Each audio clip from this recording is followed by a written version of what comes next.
Bom dia, tudo bem?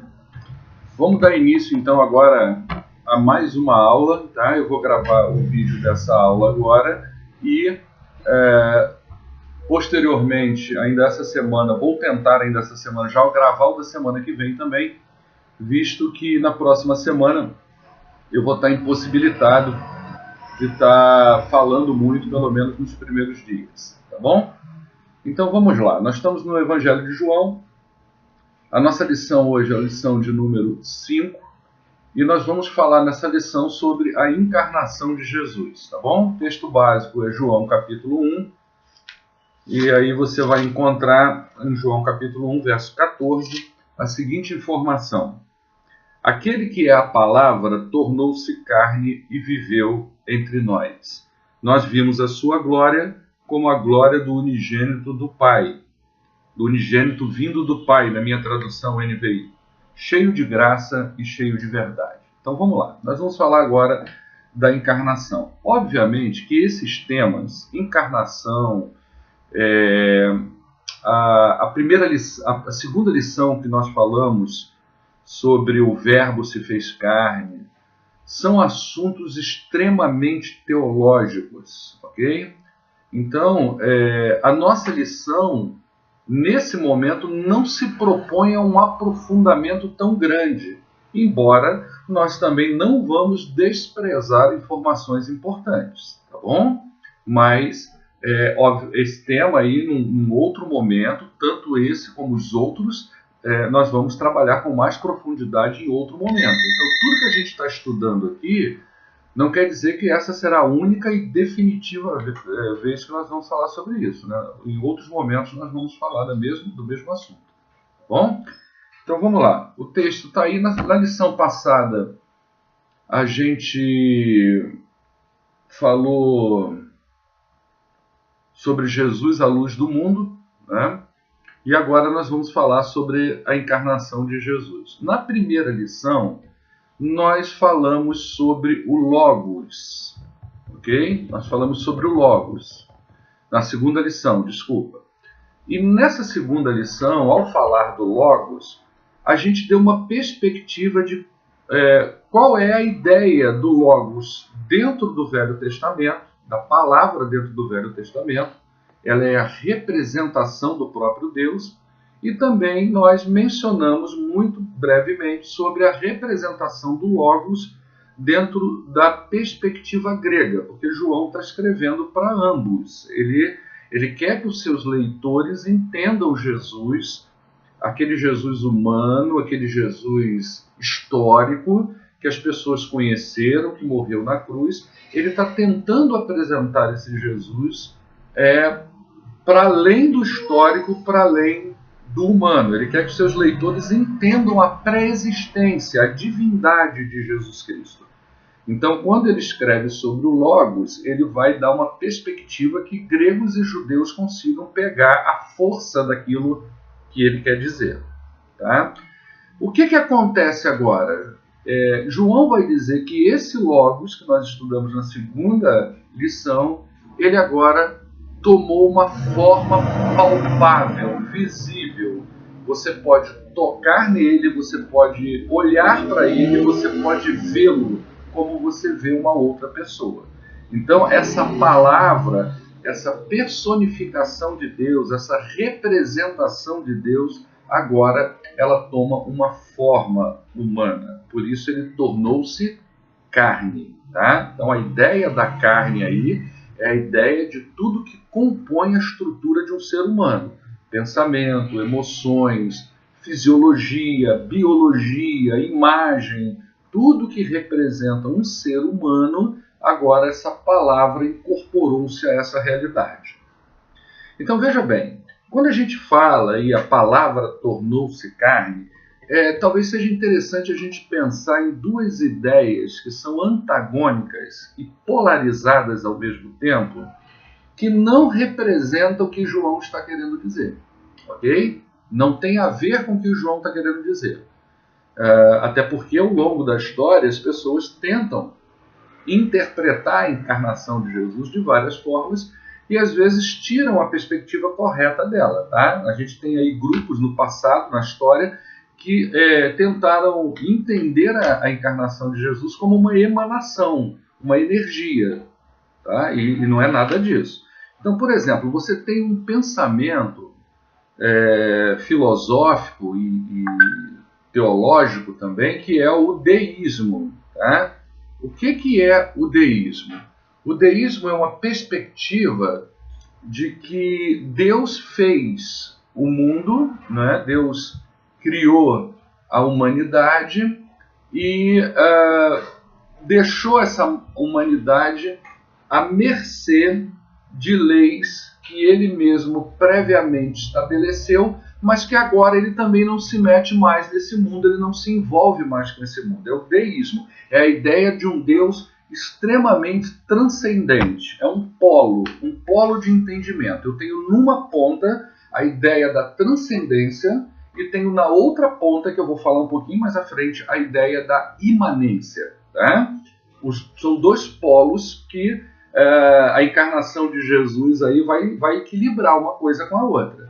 Tá certo? Então, na transcendência, no extremo da transcendência, eu tenho o deísmo. Alguns personagens históricos, eles criam a ideia até de que o deísmo, para tentar exemplificar o deísmo de uma forma que a gente consiga entender, é como uma pessoa que construiu um relógio e deu corda nesse relógio e agora ele não tem mais nada a ver com aquele relógio. Ele vai funcionar normalmente. Ou então, por exemplo, outras formas, outras tentativas de se explicar o deísmo é a do construtor. Uma pessoa constrói uma casa, mobília essa casa toda, depois ela se projeta para o lado de fora dessa casa, tranca a porta, algema suas mãos para não ser tentado nem a usar a própria chave para abrir a porta dessa casa e entrar novamente. Tá? Então a ideia do deísmo é a ideia de um Deus transcendente que não se envolve mais com a humanidade. Ele criou, mas não se envolve com ela. No outro polo, eu tenho o panteísmo, que é o outro polo extremo da imanência. Agora Deus, ele não está fora, ele não está fora dessa realidade humana. Agora ele está dentro de tudo que é ser vivo nesse mundo criado. Então Deus e criatura se misturam agora. Então a árvore tem divindade, o animal tem divindade, fenômenos talvez se encontre e se perceba a divindade nele. Então Deus está presente em tudo. Está em você, está em mim, está no cachorro, está na borboleta. Tudo isso faz parte da imanência de Deus e existe ali parte também da essência do próprio Deus nessas coisas. Só para você ter uma ideia, uma forma de ilustrar dentro de uma coisa que você conhece, você pode falar isso para o aluno lá na classe, é o filme Avatar. O filme Avatar ele é extremamente panteísta. Você vê ali que há a divindade em tudo que é vivo e criado, existe ali a ideia da divindade. Tá bom? Então nós temos aí dois polos, o polo da imanência e o polo da transcendência. O teísmo, ele prega o equilíbrio dessas coisas. Deus é transcendente. Realmente, Deus está acima do mundo criado, o soberano, o juiz de toda a terra, a autoridade máxima, o majestoso, o poderoso Deus, ele está acima de tudo que é criado. Então, realmente, Deus não está preso a essa temporalidade, Deus não está preso a esta realidade. Tá? Porém, Deus também não está fora da preocupação, da sustentação do governo e da interferência nessa humanidade. E a prova disso é a encarnação de Jesus. Deus se fez imanente, participativo da realidade humana. Tá? Então vamos lá. A gente falou aí desses dois polos, né? A transcendência e a imanência, que são dois polos antagônicos, né? O panteísmo e o deísmo. A doutrina da encarnação ela vai se diferir dessas doutrinas que foram expostas aí anteriormente, porque ela não tira o aspecto transcendente de Deus, Deus continua sendo Deus na sua transcendência, e não banaliza também a imanência de Deus. Né? Na verdade, fala do imenso amor de Deus pela sua criação, em especial pelo homem. Deus tornou-se um homem e esteve mais perto possível desse ser humano através de Cristo Jesus. E não somente perto, mas nós vamos ver mais na frente o quanto isso representou para nós também, né? E as experiências que o próprio Jesus desenvolveu aqui nessa terra e que depois o escritor de Hebreus vai dizer que a gente não tem um sumo sacerdote que não tenha vivenciado as mesmas coisas que nós. Tá? Então a imanência, ela demonstra o amor de Deus pela humanidade e o interesse de Deus pela humanidade. O termo tornou-se carne, ele é intencional. João vai aplicar essa fala, e o verbo tornou-se carne, para que os seus leitores não tenham dúvida de que Deus tornou-se de forma misteriosamente divina um de nós. Ok? A gente vai ver, por exemplo, lá em Filipenses capítulo 2, versos 6 e 7, o apóstolo Paulo dizendo: pois ele, subsistindo em forma de Deus, ele é transcendente, não julgou como usurpação ser igual a Deus, antes a si mesmo ele se esvaziou, assumindo a forma de servo, tornando-se semelhante a homens, tornando-se a semelhança de homens, imanência de Deus. Deus veio, habitou entre nós, tomou a nossa forma, se tornou semelhante a cada um de nós e foi reconhecido em figura humana. Então, quando o João diz que ele tornou-se carne, João está afirmando que Deus tornou-se um de nós. Tá? Isso é muito importante.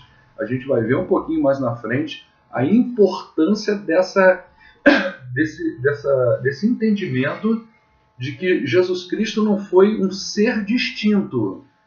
É Deus que se tornou um de nós. Tá? Como diz aí, por exemplo, nós temos Berkhoff, que foi um teólogo, escreveu um livro de teologia sistemática muito trabalhado atualmente em seminários, né? Ele vai dizer que o pré-existente Filho de Deus assume a natureza humana, se reveste de carne e sangues humanos. Isso é um milagre que ultrapassa o nosso limitado entendimento. Então a gente tem dificuldade de entender essa encarnação. É o que eu costumo dizer que são mistérios que serão revelados só na eternidade. Tá? Então essa ideia de Jesus homem e Jesus Deus, 100% homem, 100% Deus, é uma coisa demasiadamente avançada para a nossa limitação humana, o nosso entendimento humano. Tá? Então isso é importante você passar para o seu aluno, que você está lidando também com um material que não é tão simples de compreensão. Tá bom? Esse Deus que tomou uma forma humana, que tornou-se carne, o texto de João vai dizer que ele habitou no nosso meio. Ele morou aqui, habitou aqui, tá? Então, a participação de Deus na história da humanidade, a gente percebe que desde a criação do mundo ela já existe.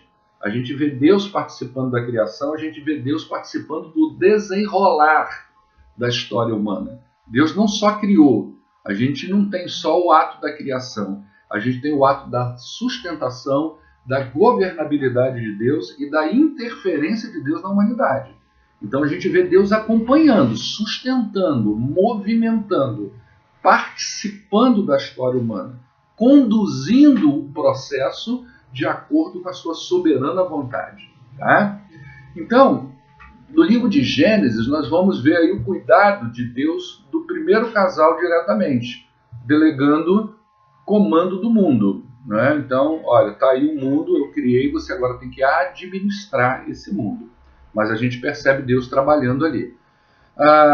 Só que a participação, como eu disse, da história humana não ficou restrita ao início da atividade terrena. Né? Ele continuou no desenvolvimento do povo de Israel. Então a gente vai ver claramente a poderosa mão de Deus acompanhando os hebreus na trajetória deles ali, saindo do Êxodo, caminhando pelo deserto, aquela abertura do Mar Vermelho, todo o cuidado, juízo que Deus exerceu, né? A gente vê aí também que a participação de Deus no juízo. Ele mesmo ajuizava sobre o povo, né? A despeito de ter Moisés ali como líder, mas o ajuizamento o bater do martelo vinha de Deus ali para o povo, tá bom? Então a gente vê isso no livro de Êxodo, está aí na lição, encontramos no livro de Êxodo, durante a permanência dos hebreus no deserto, relatos que mostraram que Deus, o soberano Criador, indicou uma forma de se fazer presente no meio do povo. Um jeito, olha só que interessante, em que ficasse claro para cada cidadão judeu que ele estava presente, que ele estava acompanhando o que acontecia no dia a dia daquelas pessoas. Então, mesmo esse Deus invisível, né, hoje nós estamos aqui em 2017, a gente tem a palavra de Deus, a gente vê que Deus não precisa de rituais, que Deus não precisa de nenhum ponto de apoio para se valer e que nós precisamos crer em Deus por aquilo que Ele é. Então, nós não precisamos de imagens, nós não precisamos de nenhuma representação de Deus. Nós temos a palavra dele e o nosso relacionamento com Deus é pela fé. É isso que a Bíblia diz, aquele que se aproxima de Deus precisa crer que Ele é galardoador daqueles que o buscam. É pela fé, esse relacionamento com Deus é pela fé. Só que no passado, haviam formas que Deus se apresentava e maneiras que Deus usava através de coisas visíveis para que o povo entendesse que Ele estava presente ali. Isso é importante, tá? E aí a gente tem, por exemplo, o tabernáculo, a gente tem a arca, que são representações da palavra, da presença de Deus no meio do povo, tá? Então, por exemplo, você vai ver aí lá em Êxodo, capítulo 25, verso 8, né, a palavra dizendo: e me farão um santuário para que eu possa habitar no meio deles. Então, o que Deus está dizendo? Olha, faça esse santuário, não é que Deus esteja preso ali dentro, tá? Deus não está restrito às coisas que o homem faz, Deus não está preso dentro de igreja, Deus não está preso dentro, vamos dizer assim, de imagens, ele não está limitado a essas coisas. Aquilo dali não era para Deus, era para que os homens entendessem que Deus estava ali. Necessitava-se disso no início. Agora não. Agora nós temos a palavra dele. Tá? Nós somos livres para adorá-lo da forma mais livre possível, dentro dos parâmetros da palavra de Deus, obviamente. O que delimita a nossa forma de adoração e a nossa forma de relacionamento com Deus é a própria revelação dele na sua palavra. A gente não tira de dentro da cabeça da gente como que nós vamos cultuar. A gente não tira de dentro da cabeça da gente como que nós vamos servir a Deus, em que lugar nós faremos isso. A gente precisa buscar na palavra de Deus a forma mais coerente e mais correta de adoração e de relacionamento com Deus. Então, naquele tempo, Deus mandou fazer um tabernáculo, um lugar, um santuário, aonde ele pudesse habitar ali, então, no meio do seu povo, tá? E não foi só o tabernáculo onde Deus se manifestava, né? Moisés construiu uma tenda, por exemplo, fora do acampamento de Israel. Essa tenda era chamada de a tenda do encontro, né? Então, nessa tenda do encontro, Deus se manifestava, a Bíblia diz, face a face, como quem fala com um amigo. E as pessoas viam isso. E elas respeitavam Moisés em função disso, que isso dava moral a Moisés. E isso mostrava para o povo também que Deus é quem estava no controle, não Moisés. E que Deus estava com o povo também. Então eram maneiras de entendimento. Tá? O povo precisava entender aquilo. Então quando João diz que o verbo, olha que coisa interessante, que o verbo habitou entre nós, os leitores de João, principalmente judeus, conseguem fazer uma associação do que João está dizendo com os textos de Êxodo. Lá Deus habitava através desses elementos no meio do povo. Só que agora João vai mais além. Ele afirma que o Logos, que estava com Deus e que era o próprio Deus, se fez carne, armou a sua tenda no meio da humanidade. Ou seja, Deus tabernacularizou. Epa, enrolei a língua aqui, peraí. Tabernacularizou. Tá errado essa palavra, não? Mas você entendeu, né? Tabernaculou. Agora eu achei. Deus tabernaculou entre a humanidade, entre nós, no meio de nós, através da figura de Jesus Cristo. Ou seja, Deus fez residência entre os homens através de Jesus Cristo. Isso é profundo demais. Ok? Você entender Jesus sobre essa perspectiva é profundo demais. Você vai ver que Jesus não foi um homem. Muita gente diz aí que Jesus foi um profeta como Buda foi, como Maomé foi, e como tantos outros nomes que são importantes aí na humanidade, dentro das suas perspectivas religiosas, foram importantes, né? Foram pessoas que têm, talvez nós cristãos tenhamos muito a aprender com alguns deles, né?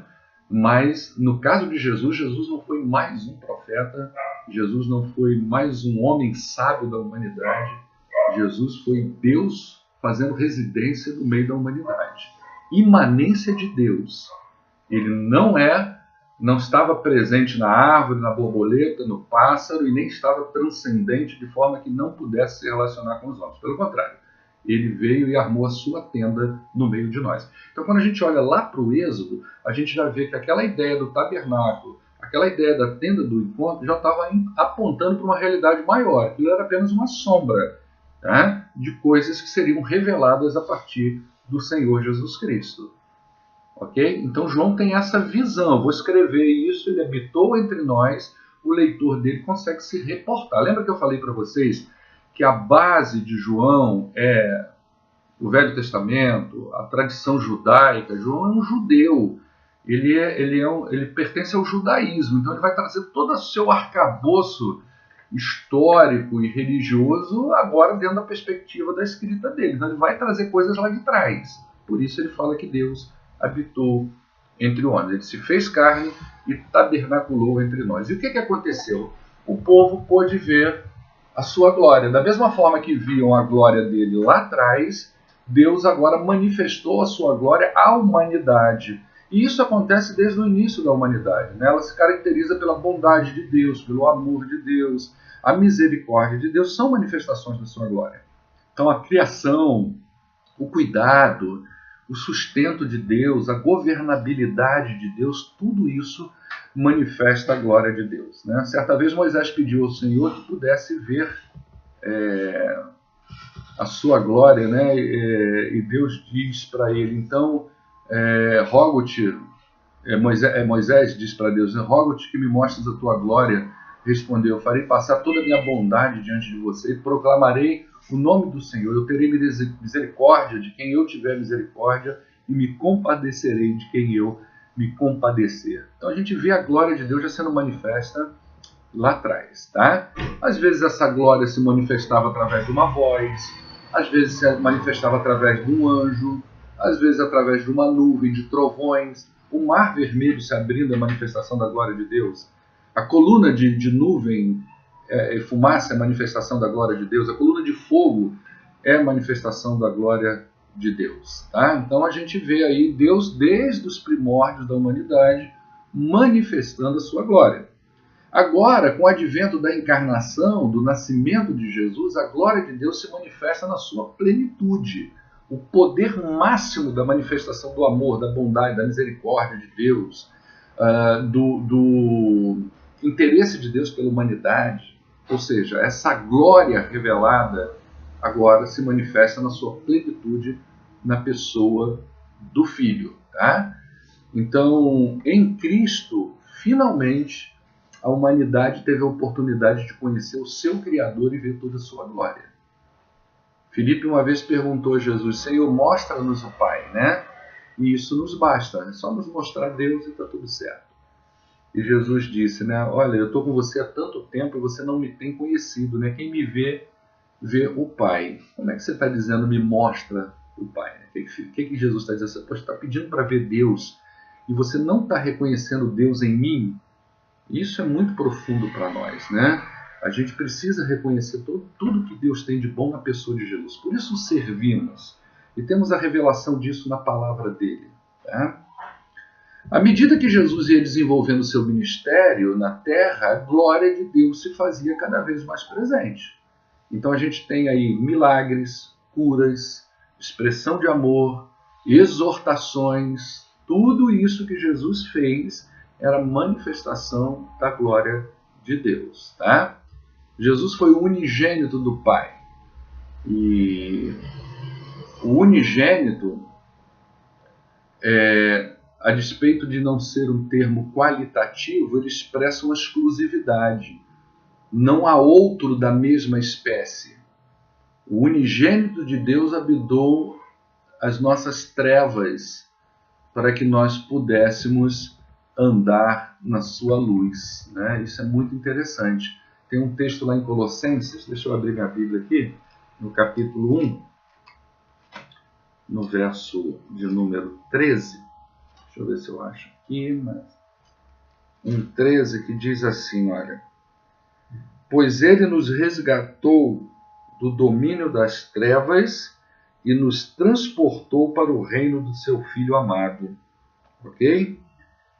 E o verso 14 complementa dizendo: em quem temos a redenção, a saber, o perdão dos nossos pecados.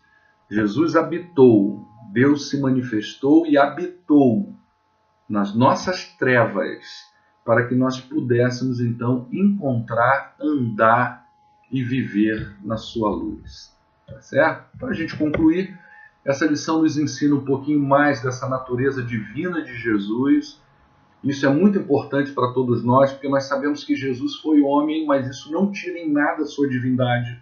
Ele é Deus encarnado e deve ser entendido e adorado desta forma. Quando entregamos a vida a Jesus, nós estamos confiando-a para a pessoa mais poderosa do universo. Aprendemos também nessa lição como Deus é amoroso e bondoso, não é? Ele fez toda a sua obra da criação, mas não abandonou. Pelo contrário, ele sustentou e se fez participante desse projeto. Até hoje Deus está trabalhando, até hoje Deus está produzindo, né? Tem um texto lá quando Jesus cura aquele enfermo, né? A Bíblia não diz que ele é paralítico, algumas traduções vão dizer que ele é paralítico, mas aquele homem lá no tanque de Betesda e pede ele para carregar a sua maca, logo depois ele é questionado ali pela liderança, pelas autoridades judaicas quanto à ideia daquele homem estar carregando aquela maca no sábado, né? E Jesus fala: olha, o meu pai, ele continua trabalhando até agora, e eu também. Eu trabalho, porque o meu pai continua trabalhando até agora. Ou seja, Deus não deixa de salvar, Deus não deixa de amar, e ele continua fazendo isso o tempo todo, né? Isso é a participação de Deus na humanidade, tá? Então, Deus tabernaculou entre os homens, e aqueles que creram viram a sua glória, a glória do unigênito Filho de Deus. A Ele toda a honra, toda a glória pelos séculos dos séculos. E até hoje, quando você entrega a vida a Jesus, quando o sujeito abre o coração para Jesus, ele também tem condições de ver a glória de Deus na sua vida. Amém? Deus abençoe você. Eu espero que essa lição vai ajudar você, professor, a ampliar ela, né? Isso aqui são apenas insights para que você estude e amplie a sua visão para a aula do próximo domingo. Qualquer dúvida, fala com a gente aí, tá bom? Deus abençoe a todos.